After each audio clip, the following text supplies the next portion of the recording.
काँग्रेस पक्षाचे बंडखोर अपक्ष उमेदवार विशालदादा पाटील यांनी आघाडी घेतल्याचे स्पष्ट झाल्यानंतर कवठे महांकाळ शहरात विशालदादा पाटील यांच्या समर्थकांनी गुलालाची उधळण करून व फटाक्यांची आतिषबाजी करून आनंद उत्सव साजरा केला। यावेळी कवठे महांकाळ शहरातील विविध चौकांमध्ये फटाके उडविण्यात आले। यावेळी काँग्रेस पक्षाच्या कार्यालयासमोर पदाधिकारी व समर्थकांनी मोठा जल्लोष साजरा केला।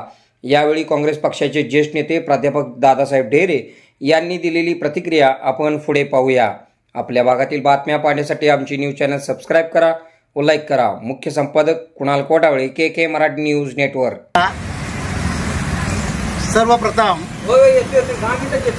या देशातील आमच्या आघाडीच्या सर्वच आघाडीवर असलेल्या विजयी झालेल्या सर्व मान्यवर खासदारांचं मी या ठिकाणी हार्दिक अभिनंदन करतो आणि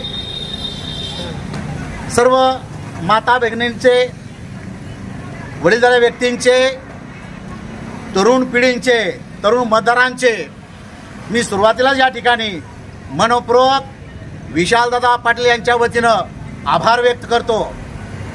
मित्रांनो, ह्या देशामध्ये जो ह्या सनातन्यांनी, आरएसवाल्यांनी, भाजपवाल्यांनी जो धुमाकूळ घातला होता, तो धुमाकूळ ह्या सांगलीच्या वसंतदादाच्या नातवानं, ह्या अश्वमेघानं, पट्ट्यानं हा त्याने रोखलेला आहे। आणि विशेष म्हणजे सर्वात काय जमेची बाजू असेल तर गट तट पक्ष सर्व काही विसरून ह्या जिल्ह्यातील सर्वांनीच विशाल दादाला डोक्यावर घेतलेला आहे। हा एवढा प्रचंड मतांचा जो विजय आधिक्य मिळाले आहे ते हे सर्व ह्या जनता जनार्दनांचा आशीर्वाद आहे।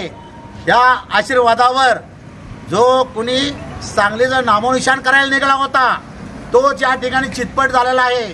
त्यांनी या ठिकाणी त्याचं आत्मपरीक्षण करावं। तो मी नव्हेच म्हणणाऱ्याने आता हो मीच आय एम गिल्टी माइंड म्हटलं पाहिजे, मीच अपराधी होतो असं म्हटलं पाहिजे। मित्रांनो, ही वेळ आता जास्त खोलात जाऊन उकाळपाकाळी काढण्याची तर नाहीच आहे, तरी पण ते मला राहवलं नाही म्हणून सांगतो की हा सांगली जिल्हा व स्वर्गीय वसंतराव दादांचा सांगली जिल्हा आहे। हा सांगली जिल्हा डॉक्टर पद्मभूषण कदम साहेबांचा हा जिल्हा आहे। आणि सर्वात जमेची बाजू काय असेल तर सांगलीतल्या लढवय्या मदन भाऊंचा हा जिल्हा आहे।